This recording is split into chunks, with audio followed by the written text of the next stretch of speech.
할렐루야.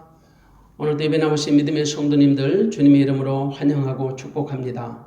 오늘 읽었던 역대하 1장 7절에서 13절 말씀 가지고 저는 하나님의 백지수표라는 말씀으로 증거하겠습니다. 요즘은 모든 것이 다 감동시대입니다. 물건을 만들어서 사고 파는 것도 감동이 있어야 합니다. 아무리 좋은 물건 개발해도 고객이 감동하지 못하면 무용지물입니다. 그래서 기업들마다 고객을 감동시키는 그 마케팅 전략에 전력을 다하는 거지요. 모든 분야가 다 마찬가지예요. 영적인 것은 더욱 그러합니다. 믿음도 감동이 있어야 합니다. 이런 하나님을 감동케 하는 믿음이 있어야 한다는 거지요. 믿음은 하나님이 먼저 우리를 감동시켜 주신 선물입니다. 성도는 이제 하나님이 주신 믿음이라는 선물을 내 안에서 확장시키고 확대시켜서 최종적으로 하나님을 기쁘시게 하나님을 감동시켜 드려야 하는 겁니다. 물론 하나님이 먼저 우리를 감동케 하셨습니다. 하나님을 알면 그래서 감동치 못할 것이 아무것도 없어요. 모든 것이 감동입니다. 감동이 연속입니다. 사는 것 자체가 하나님이 주신 감동이에요. 하지만 하나님이 주시는 그 감동에 우리가 얼마나 못되어져 살고 있는지 모릅니다. 어지간한 일에 감동 안 하잖아요. 어지간한 서프라이즈는 눈 하나 꼼짝도 안 하잖아요. 하지만 잊지 마십시오. 영적으로 민감한 자는 하나님의 감동에 민감합니다. 하나님이 우리에게 행하시는 아주 소소한 일들, 그 일상의 일들이 하나님이 행하시는 그 감동의 드라마 같은 거예요. 이제 우리가 하나님을 감동케 해드려야 합니다. 여러분, 믿음은 생명이에요. 생명은 잘하는 게 정상이에요.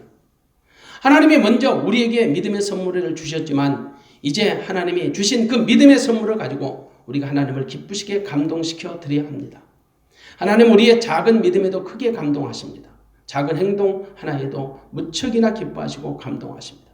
하나님은 감동에 아주 민감하신 분이세요.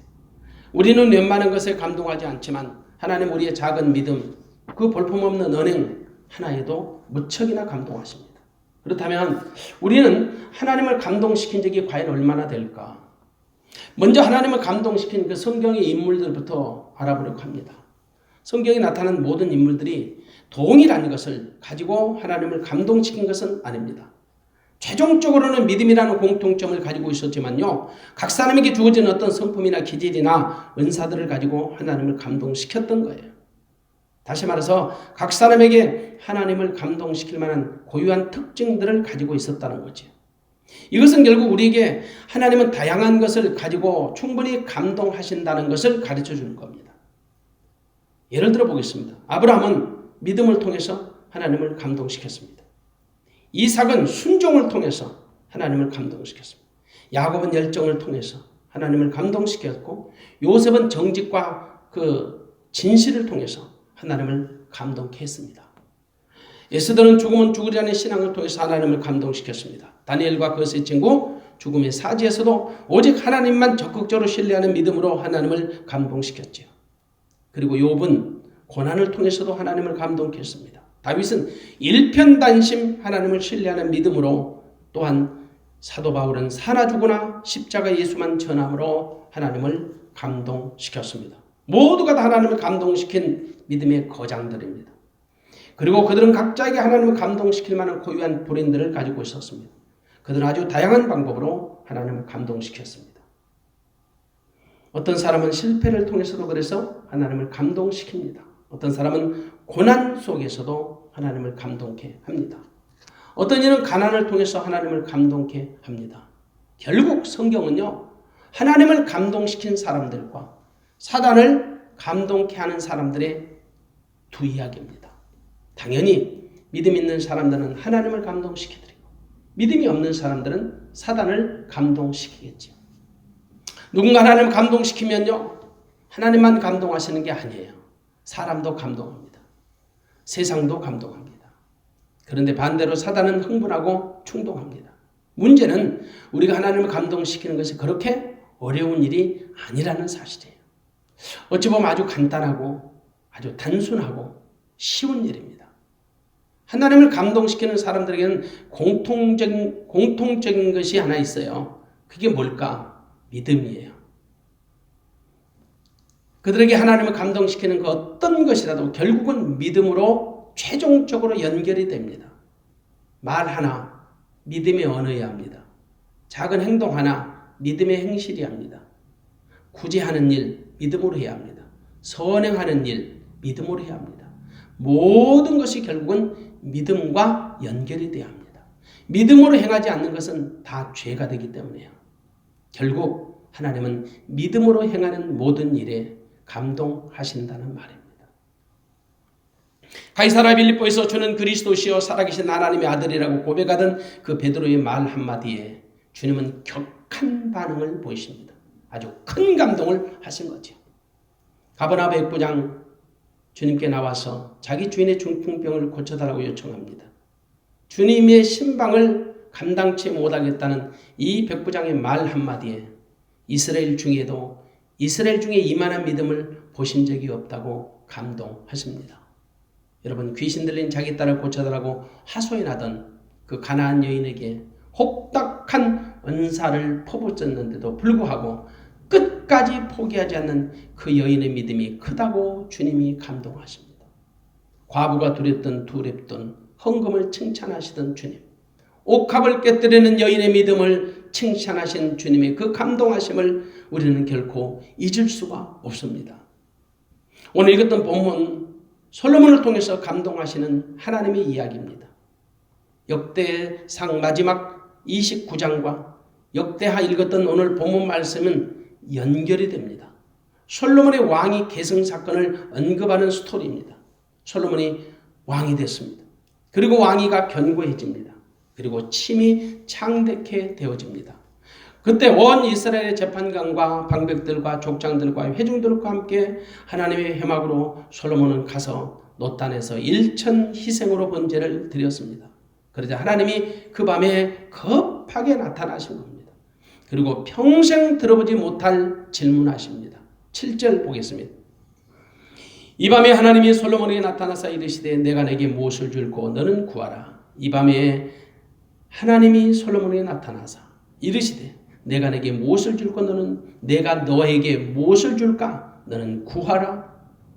보십시오. 하나님이 솔로몬에게 백지수패를 쫙 내미시는 거예요. 백지수패를 꺼내들고 여기다가 네가 원하는 것 다 들어줄 테니까 구해봐라. 한마디로 무엇이든지 구하는 것은 다 주겠다는 겁니다. 하나님이 얼마나 큰 감동을 받으셨으면 이렇게 말씀하실까? 하나님의 기분이 최고에 이르렀습니다. 우리가 하나님을 감동시키면 하나님은 우리를 평생 감동케 하십니다. 솔로몬의 작은 행실을 통해 감동하신 하나님, 그 솔로몬의 생애를 감동으로 충만케 하셨습니다. 도대체 하나님은 솔로몬의 어떤 것에 이런 감동을 받으셨던 것일까? 바꿔서 말하면 솔로몬은 무엇으로 하나님을 감동시켰을까? 솔로몬은요, 예배를 통해서 하나님을 감동케 했습니다. 예배로 하나님을 감동시켰습니다. 솔로몬은 1,000번제로 하나님을 감동시켰지요. 역대하 1장 6절에 보니 여호와 앞 곧 회막 앞에 있는 놋단에 이르러 그 위에 1천 희생으로 번제를 드렸더라. 우리가 알다시피 그 구약의 제사는요, 지금의 예배지요. 예배는 우리가 하나님을 감동시키는 가장 탁월한 방법입니다. 왜냐하면 하나님이 예배를 가장 기뻐하시고 즐거워하시기 때문입니다. 우리가 알다시피 예배는 하나님의 놀라운 기쁨이 담겨 있습니다. 예배는 우리가 하나님을 사랑하는 것이고 섬기는 것이고 영광을 돌리는 행위입니다. 물론 하나님이 무조건 모든 예배에 감동하신다는 것은 아닙니다. 하나님이 감동하시는 예배가 있고 하나님의 진노를 피할 수 없는 예배도 있습니다. 오늘 읽었던 역대하가 본문이 구약 제사 시대 이야기이기 때문에 예배라는 말보다는 제사라는 단어를 고집하겠습니다. 구약에도 제사를 잘못 드려서 하나님의 진노하셨던 사례들을 얼마든지 찾을 수 있습니다. 하나님이 제사를 드리지 않았다고 진노하신 적은 없지만 제사를 잘못 드려서 진노하신 사례는 얼마든지 있거든요. 성전에서 다른 불로 제사를 드리던 아론의 두 아들 나답과 아비후 불이 나와서 그들을 삼켜버렸습니다. 말라기 시대에 잘못된 제사를 드리던 이스라엘 향해서 책망하시고 진노하시던 하나님을 기억하십시오. 눈먼 것, 병든 것, 저는 것을 드리던 이스라엘 백성들을 향해 더 이상 박지 않겠다고 선포하십니다. 오죽하시면 성전 문을 닫을 자가 있었으면 좋겠다고 말라기 1장 10절에 말씀하실까? 정말 범패스러운 제사 좀 드리지 말라는 겁니다. 또한 자질도 되지 않으면서 제사를 드리다가 혼쭐 난 왕들도 있습니다. 사울왕은 불순종으로 제사를 드리다가 하나님의 버림을 당했습니다. 우시야 왕은 주제 파악을 못하고 성전 제사를 강행하다가 결국 문둥병이 발병하여 저주를 받고 일생을 마치게 됩니다. 그러므로 제사를 드리되 하나님이 기뻐하시고 감동하시는 제사를 드려야 합니다. 물론 예배도 마찬가지죠. 예배도 하나님이 찾으시는 예배, 하나님이 감동하시는 예배를 드려야 한다는 말입니다. 이른바 신령과 진정으로 드리는 예배입니다. 솔로몬, 다윗을 이어 왕으로 취임했습니다. 하지만 솔로몬이 왕이 된 것은 그렇게 순탄하지 않았습니다. 다윗이 늙고 이빨 빠졌을 때 핫깃의 아들 아도니아가 왕이 되겠다고 반역을 시도했습니다. 물론 수포로 돌아가고 말았지만 모든 이 과정들이 다 하나님의 은혜로 되어지고 있었습니다. 하나님의 은혜로 솔로몬이 왕이 되었지만 극복해야 할 일들이, 처리할 일들이 한두 가지가 아니었습니다. 경험은 없는데 시국은 시끄럽고 임무는 막중하니 참으로 암담하기 그지 없었겠지요. 그는 가장 먼저 제사장 아비아달을 파면하고 추방하는 일이었습니다. 그리고 군대 장관 요압을 제거하는 일입니다. 그리고 자기 아비 다윗왕을 저주하던 그 시므이를 제거하는 일 등 정권 초기에 진통이 만만치 않았습니다. 하지만 솔로몬은 한 가지는 분명했습니다. 하나님이 자기와 함께 하심을 확신하는 믿음이었습니다. 하나님의 은혜로 솔로몬은 왕위가 견고해져 갔습니다. 그리고 창대케 되어졌습니다. 역대하 1장 1절에 다윗의 아들 솔로몬의 왕위가 견고하여 가며 그 하나님 여호와께서 저와 함께 하사 심히 창대케 하시니라. 왕권 초기부터 하나님이 솔로몬과 함께 하심으로 그 왕위가 견고해지고 심히 창대케 되어졌습니다. 솔로몬이 잘해서가 아니라 하나님이 함께 하심으로 말미암아 왕위가 견고해지고 든든해지고 창대케 되어진 겁니다. 그냥 창대케 된 것이 아니라 단순하게 되어진 것이 아니에요. 하나님께서 저와 함께 하시기 때문에 가능한 거예요. 한마디로 하나님이 먼저 솔로몬에게 믿음을 주셨다라는 거예요. 이제 하나님이 그 주신 믿음을 어떻게 극대화시켜서 하나님을 감동시키는 왕이 되는 것은 결국은 솔로몬의 믿음의 반응입니다. 한마디로 하나님을 감동시킬 만한 믿음을 가진 왕이 될 것이냐, 아니면 사단을 충동시키는 왕으로 타락하고 전락할 것이냐, 결국은 솔로몬의 믿음의 반응에 달려있는 겁니다. 그런데 솔로몬의 믿음은 하나님을 감동케 하는 믿음으로 확장되어 갔습니다. 솔로몬이 정권을 잡은 후에 가장 먼저 이스라엘의 강요들을 세웠습니다. 그리고 그들을 데리고 기브온 산당으로 가서 하나님께 제사를 드렸습니다. 솔로몬은 하나님과 바른 관계를 가장 우선적으로 생각한 겁니다. 이 기브온 산당은 법궤는 없었습니다. 법궤는 다윗 왕의 궁궐에 있었지만 그 기브온 산당에는 놋단이 있었지요. 신의 광야에서 부살레를 통하여 제작됐던 그 놋단이 기브온 산당에 있었기 때문에 하나님께 제사를 드리기에 그는 적합하다고 생각했을 겁니다. 그래서 그는 강요들을 데리고 기브온 산당으로 간 거예요. 보통 사람들 같으면 강요들을 임명하고 의견을 청취하고 또 워크숍을 한다든지 혹은 축하 파티를 열었을 겁니다. 특별히 우리나라에서 중대한 자리에 임명된 자들은 가장 먼저 하는 일이 군인묘지를 참배하는 겁니다. 하지만 솔로몬은 그러지 않았습니다. 그는 가장 먼저 하나님과의 관계를 우선으로 삼았습니다. 하나님과 관계를 가장 중요하게 여겼다는 말이에요. 이것이 바로 믿는 자들이 가장 먼저 해야 할 덕목입니다. 특별히 국가 유정자들이 보고 배워야 할 자세입니다. 하나님과의 바른 관계를 세우는 일은 믿음이 없으면 절대 불가능합니다. 아니, 보통 믿음으로도 안 됩니다. 솔로몬은 모든 국가의 강요들과 참모들과 회중을 동원하여 기브온 산당으로 갔습니다. 그곳에는 모세가 광야에서 채우는 하나님의 회막이 있었기 때문입니다. 당시에 성전이 없으므로 어디에 가서 제사를 드리는 것은 대단히 중요한 결정이었습니다. 물론 다윗 왕 때 궁궐 안에 성막과 법궤를 모시는 장소가 있었습니다. 그런데 솔로몬은 기브온을 택한 겁니다. 이유는 뭘까요? 그 모세가 만든 성막이 있는 곳이고 놋제단이 그곳에 있었기 때문에 그래요. 이 놋제단은 모세 이후 야간 480년간 하나님께 제물을 드린 역사적인 제단이 있는 곳입니다. 제단입니다. 하나님은 그곳에서 가장 많은 제물을 받으셨습니다. 그래서 신앙적인 정기가 서려 있는 유서 깊은 곳이라고 생각했을 겁니다. 그리고 그곳에서 솔로몬은 그 유명한 1000번제를 드립니다. 1000번제. 1000번의 그 제사를 드렸다는 걸까?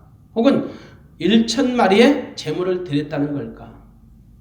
확실한 것은 우리가 알 수 없지만 1000번제라는 양이 됐든지 수가 됐든지 상관없이 어마어마한 제사였습니다. 일반적으로 사람들이 할 수 없는 그런 엄청난 양의 제사였다는 거예요. 이 번제의 특징이 뭡니까? 희생제물을 잡아가지고 피를 제단에 뿌립니다. 그리고 각을 뜨고 속에 있는 내장을 끄집어냅니다. 통째로 제단에 불로 사르는 제사입니다. 이 제사는 하나님과의 바른 관계와 온전한 헌신을 위해서 자발적으로 드리는 자원제사입니다. 솔로몬은 무엇보다도 하나님과의 바른 관계를 원했기 때문에요. 1000번제라는 희생제사를 자원하여 드린 겁니다. 누가 그 얘기 시키지 않았습니다. 당시 선지자가 1000번제를 드리라고 힌트를 준 것이 아닙니다. 그냥 솔로몬이 자원하는 마음으로 드린 제사입니다. 그곳에서 아마 솔로몬은 어쩌면 일주일 이상은 좋게 제사만 드렸을 겁니다. 모든 만사를 다 내려놓고 솔로몬은 오직 하나님께 제사 드리는 일에 집중했을 겁니다.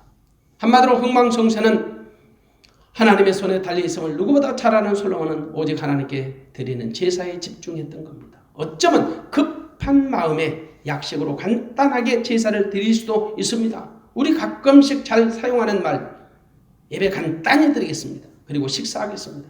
기도 잠깐 하고 식사하겠습니다. 우리는 간단히 약식으로 이런 말들을 너무 의미 없이 사용합니다. 하지만 솔로몬은 1000번째 희생을 드렸습니다. 그는 지금까지 한 번도 어떤 사람도 드려본 적이 없는 1000번의 제사를 드린 겁니다. 한마디로 1000번제로 왕의 사역을 시작한 거지. 그것은 하나님을 감동시키기에 충분했습니다. 하나님은 솔로몬의 그 희생적이고 자발적이며 통큰 제사에 큰 감동을 하셨습니다. 여러분, 누군가 나를 알아주고 인정해주면 얼마나 신나는 일입니까? 하나님은 솔로몬의 1000번제 크게 감동하신 거예요. 구약의 제사는 신약의 예배지요. 우리가 하나님을 하나님으로 인정해드리는 가장 좋은 방법이 바로 제사와 예배입니다. 예배, 영어로는 worship이에요. worship은 worth와 ship의 합성어입니다. 즉 예배는 우리가 하나님께 최고 최상의 가치를 인정해드리는 가장 감동스러운 예식이에요. 예배는 우리의 전 인격적 요소를 다 포함하고 있습니다. 몸을 드리고 마음 드리고 영혼을 드리고 시간과 물질을 드립니다. 정성을 다해서 감사와 기쁨으로 드립니다. 한마디로 예배는 인간이 하나님께 바치는 종합 예술입니다. 그런데 우리는 예배의 경중을 따집니다. 그래서 어떤 예배는 대예배라고 말하고 어떤 예배는 소예배라는 말을 씁니다. 하지만 기억하십시오. 하나님 우리가 드리는 어떤 예배라도 집중하여 드리면 하나님의 큰 감동을 받으신다는 것을. 어쩌면 예배보다 하나님을 감동시키기에 좋은 것은 없습니다. 사람들이 고객을 감동시키는 그 서비스 유형이 3가지 정도가 보통 있답니다. 첫 번째는 마지못해 억지로 하는 서비스. 목구멍이 포도청이라 억지로 하는 서비스지요. 두 번째는 상식선에서 하는 서비스입니다. 의무적으로 고객이기 때문에 해야 하는 유형입니다. 하지만 세 번째는 감동을 주는 서비스가 있습니다. 고객의 마음을 완전히 사로잡는 유형입니다. 그러면 과연 우리가 어떻게 하나님을 감동시킬 수 있을까요? 예배를 통해서 감동시킬 수 있습니다. 신령과 진정을 다하여 드리는 예배에 하나님은 무척이나 기뻐하시고 감동하시기 때문입니다. 솔로몬 1000번제를 통해서 하나님을 감동시켰습니다. 보다 더 성경적으로 말씀드려 볼까요? 솔로몬이 하나님을 감동시킨 것이 아니라 하나님이 솔로몬의 제사에 감동하셨다는 말입니다. 먼저 우리에게 감동을 주신 분이 하나님이시고 우리를 통해서 감동 받으시는 분도 역시 하나님이시고 다시 말해서 모든 감동의 주체는 하나님이시라는 거예요. 지금까지 솔로몬을 감동케 하신 하나님이 그 솔로몬의 작은 믿음에 작은 행실 하나에 감동하신 거예요. 그래서 하나님이 솔로몬에게 백지수표를 쫙 내미시는 거죠. 내가 내게 무엇을 줄고 너는 구하라. 무엇이든지 다 주시겠다는 하나님의 선물이에요. 하나님의 질문이에요. 내가 내게 뭘 줄까? 너는 구하라. 주시겠다는 거지요. 하나님의 백지수표예요. 여러분 이런 수표 한 번쯤 다 받아봐야 해요. 얼마나 행복한 사람이에요. 그럼 솔로몬이 제사를 통해서 혹은 예배를 통해서 하나님을 감동시켰기 때문이에요. 또한 하나님이 이런 감동을 받으시는 원인이 뭘까? 그 솔로몬의 선한 마음이 하나님을 감동케 한 겁니다. 여러분 같으면 하나님이 그런 수표를 백지수표를 내면서 내가 내게 뭘 줄고 너는 구하라고 했을 때 무엇을 달라고 하시겠습니까? 구할 건 많지요. 달라는 건 많지요. 그런데 대부분은 다 자기 유익을 위해서입니다. 그런데 솔로몬은 또다시 하나님을 감동시켜요. 아마도 대부분의 사람들은 가장 필요한 것을 구했을 겁니다. 가장 시급한 것. 여러분 하나님의 백지수표 내면 여러분 가장 소원하는 게 뭐예요? 가장 구하고 싶은 게 뭐예요? 한번 양심이 한번 손을 대고 생각해 보십시오. 솔로몬은요 자기를 위해서 구하지 않았습니다. 8절에 보겠습니다. 솔로몬이 하나님께 여짜오되 주께서 전에 큰 은혜를 나의 아비 다윗에게 베푸시고 나로 대신에 왕이 되게 하셨사오니 여호와 하나님이여 원컨대 주는 내 아비 다윗에게 하신 것을 이제 굳게 하옵소서. 그는 자기 아비 다윗 시대를 형통케 하신 분이 하나님이시라는 사실을요 누구보다도 잘 알았던 거예요. 요즘 사람들은 자기가 받은 은혜도 잊어버려요. 근데 자기 열조, 자기 아비 때에 받았던 은혜까지 기억하는 솔로몬은요 정말 대단한 거죠. 사실 이스라엘 백성들은 하나님의 특별한 은혜를 받고 사는 민족이에요. 그들보다도 하나님의 은혜를 받은 민족은 없어요. 근데도 불구하고 하나님의 은혜를 가장 먼저 잊어버리는 민족도 이스라엘이에요. 그들은 하나님의 전적인 은혜로 홍해를 건넜습니다. 그리고 출애굽을 했습니다. 그리고 수르강야로 들어왔습니다. 사흘길쯤 행해도 물이 없습니다. 그랬더니 그들이 즉각적으로 반응이 나타납니다. 하나님 앞에 불평하고 원망합니다. 이스라엘의 불평의 속도가 얼마나 빨랐는지 모릅니다. 불과 며칠 전에 체험했던 그 기가 막힌 기적들을 까마득히 잊어버린 겁니다. 어쩌면 작심삼일이라는 말이 이들로부터 유래됐는지도 모릅니다. 여러분 우리가 하나님을 감동시키는 방법 중에 하나가 중요한 것이 있다면 감사하는 마음입니다. 여러분 우리는 지금 추수감사절기를 지키고 있습니다. 정말 감사하십니까? 정말 여기까지 나를 도와주신 하나님께 감사하시기 바랍니다. 은혜로운 사람은 한마디 말을 해도요 감동의 언어를 씁니다. 지금 솔로몬은 보통 사람들이 추구하는 것을 구하지 않았어요. 한마디로 말해서 계속 하나님을 감동시킵니다. 보통 사람들이 구하는 의식주 문제에 국한하지만 보통 사람들은 다 먹고 사는 문제에 그것에 국한합니다. 그런데 솔로몬은 그런 구차한 것을 구하지 않았습니다.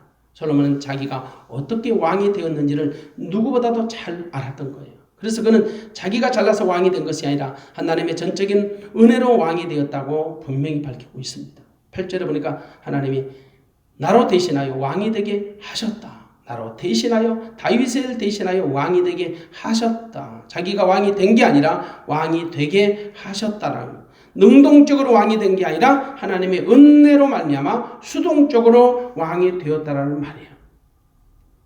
이 사실을 아는 것이 가장 중요합니다. 그래서 그는 자기 아비 다윗이 하나님으로부터 어떤 은혜를 받았고 하나님께서 어떤 언약을 세우셨는지도 분명히 알고 있었던 겁니다. 그는 하나님께 자기 아비 다윗에게 허락하셨던 언약들을 굳게 해달라고 요청했습니다. 이 말은 다윗과 세워주신 언약을 이루어주실 것을 간구하는 거예요. 그러면 하나님이 다윗에게 세워주신 언약이 무엇일까요? 사무엘하 7장 8절에서 16절까지 보면 알 수 있습니다.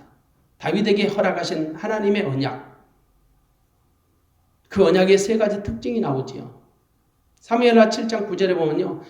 내 이름을 존귀케 만들어주리라. 그리고 11절에 보니까 평안케 하리라. 12절에 보니까 견고케 하리라. 존귀케 하리라, 평안케 하리라, 견고하게 하리라. 이 세 가지 언약에 한 가지 두드러진 특징이 나옵니다. 그것은 다윗의 왕권을 든든하게 세워주시겠다라는 거예요.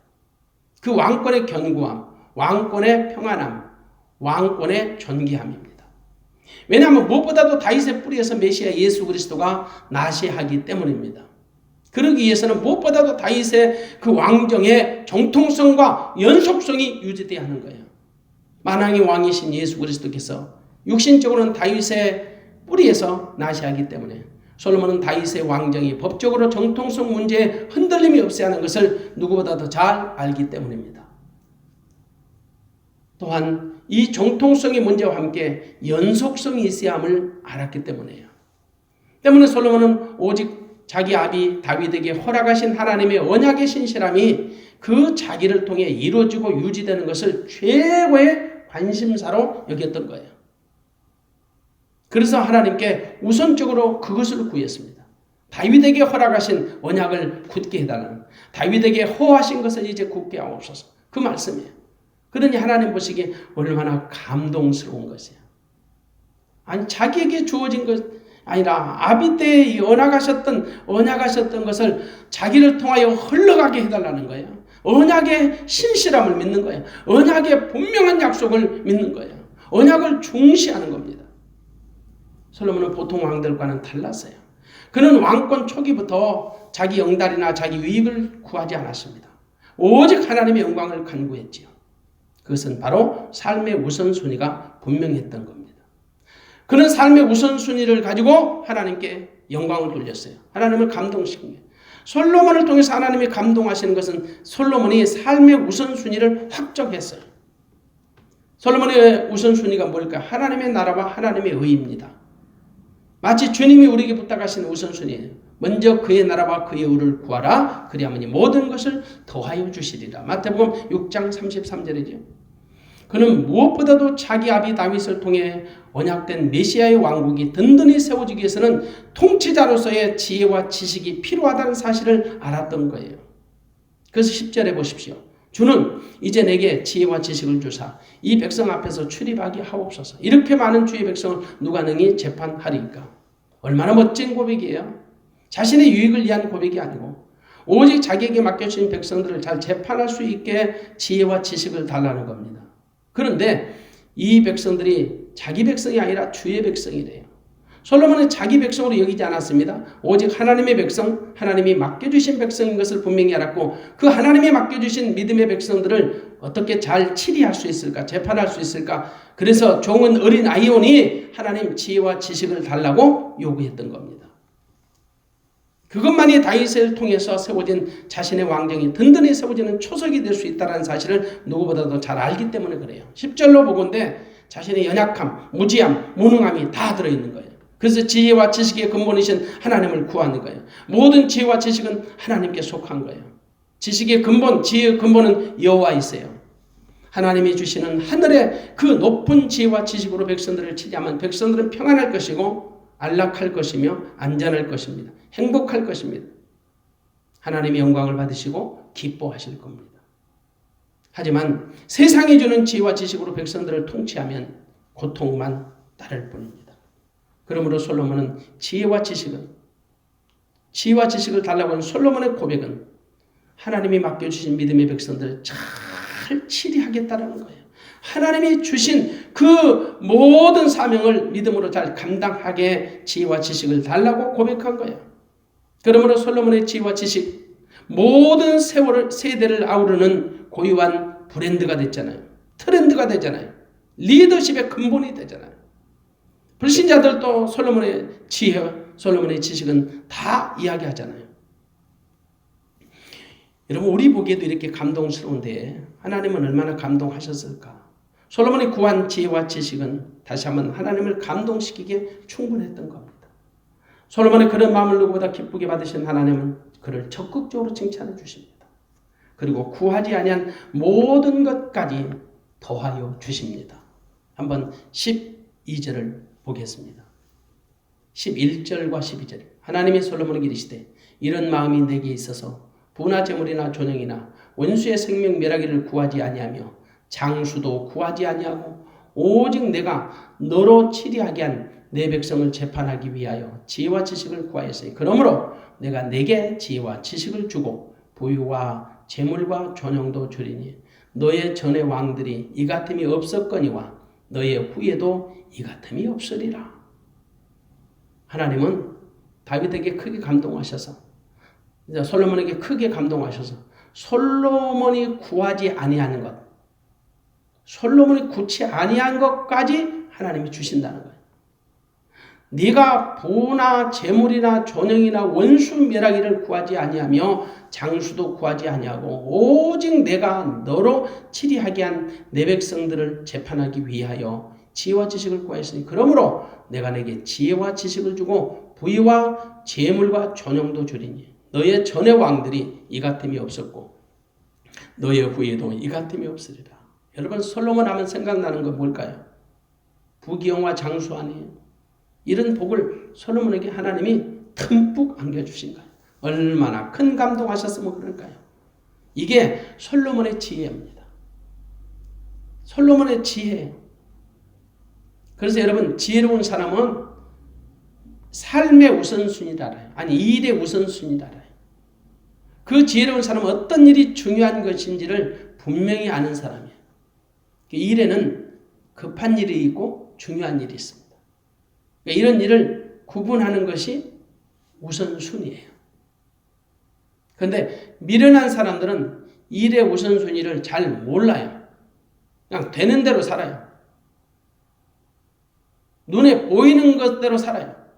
그는 바쁜 일과 중요한 일을 잘 구분하지 못해요. 그러니까 바쁘긴 한데 실패해요. 얻은 것도 없고 잡은 것도 없고 이룬 것이 없어요. 하루 종일 피곤한데 실질적으로 한 가지도 중요한 일을 처리하지 못하는 거예요. 이게 미련한 사람이에요. 근데 지혜로운 사람은 남들 보기에는 여유가 있는데요. 가장 중요한 일부터 그것을 잘 정리해 나가기 때문에 그의 삶은 실질적으로 풍성할 수밖에 없어요. 그래서 여러분 삶의 우선순위, 일의 우선순위를 아는 것이 지혜입니다. 솔로몬은 일의 우선순위를 분명히 분별할 줄 알았습니다. 그렇기 때문에 가장 우선적으로 구했던 거예요. 지혜와 지식을 달라고. 그에게 가장 중요한 것이 지혜와 지식이었어요. 그걸 구한 거예요. 왕으로서 지혜와 지식만 있으면 여러분 무엇이든지 그 백성들로부터 정말 왕으로서의 존영을 받을 수 있는 거죠. 여러분 그런 솔로몬의 마음을 가상히 여기신 하나님이 지혜와 지식만이 아니라 구하지 아니한 부와 재물과 존영까지 더해 주셨다. 이것이 바로 하나님의 감동의 은혜입니다. 축복입니다. 하나님은요 당신을 감동시키는 모든 사람들에게 아낌없는 은혜와 복을 주세요. 그래서 주님이 친히 말씀하십니다. 먼저 너희는 그의 나라와 그의 의를 구하라. 그리하면 이 모든 것을 더하여 주시리라. 그러므로 예수 믿는 성도는 하나님을 감동시키는 믿음을 가져야 합니다. 우리가 하나님을 감동시킨다는 것이 그렇게 대단한 일은 아니에요. 사실은 하나님은 우리에게 감동하시는 일이 하늘에서 별을 따오라는 일이 아니라고요. 저 높은 하늘에 가서 별을 따오는 것에 하나님이 감동하시는 것이 아니에요. 우리 수준에 맞는 언행심사, 믿음의 모든 행위를 가지고도 하나님은 충분히 감동하세요. 우리 안에 간직한 작은 마음에서부터 언행심사에 이르기까지 모든 것은 얼마든지 우리가 하나님을 감동시킬 수 있는 소스가 되는 거예요. 그리고 에너지가 되는 거예요. 그런데도 불구하고 우리가 하나님을 감동시키지 못하는 것, 그런 것들을 집중해서 하나님께 돌리지 못하기 때문에 그래요. 하나님은 우리에게 최고를 원하지 않습니다. 최선을 원하십니다. 사실 솔로몬이 하나님을 감동시키는 것은요, 솔로몬에게 없는 것이 아니에요. 이미 하나님이 그에게 다 부어주신 거예요. 심지어 지혜와 지식을 구하는 것까지도 하나님이 솔로몬에게 주셨기 때문에, 그런 마음을 주셨기 때문에 가는, 일천번제 희생 드릴 수 있었던 것도 하나님이 그 마음을 주장해 주셨기 때문에 가능한 거예요. 그가 무슨 기발한 아이들을 창출해서 하는 게 아니에요. 실질적으로 솔로몬 안에 다 부어졌던 거예요. 그것이 생각나게 했던 것이 지혜였고, 그것을 통해서 드릴 수 있는 마음을 주신 분이 바로 하나님이셨던 거죠. 여러분, 우리 안에 주어진 자원들을 최선을 다해서 하나님께 집중하여 드릴 때 하나님이 큰 감동하신다는 사실을 반드시 잊지 마시기 바랍니다. 이것이 바로 하나님을 감동시키는 솔로몬의 믿음입니다. 그러므로 우리 전심을 다해서 우리에게 주어진 모든 것을 다 동원해서 하나님께 집중하여 감사하는 자가 되시기를 바랍니다. 하나님을 감동케 하는 믿음의 성도가 되시기를 바랍니다. 정리합니다. 솔로몬은 믿음으로 예배로 하나님을 감동시켰습니다. 그리고 선한 마음으로 하나님을 감동시켰습니다. 그리고 삶의 우선순위로 하나님을 감동시켰습니다. 우리 모두 솔로몬과 같이 하나님을 감동시키는 믿음의 거장들이, 믿음의 주인공들이 되시기를 주님의 이름으로 축원합니다. 오늘 추수감사절을 맞이해서 정말 하나님을 감동케 하는 믿음의 성도 되어진 줄로 믿습니다. 기도하겠습니다.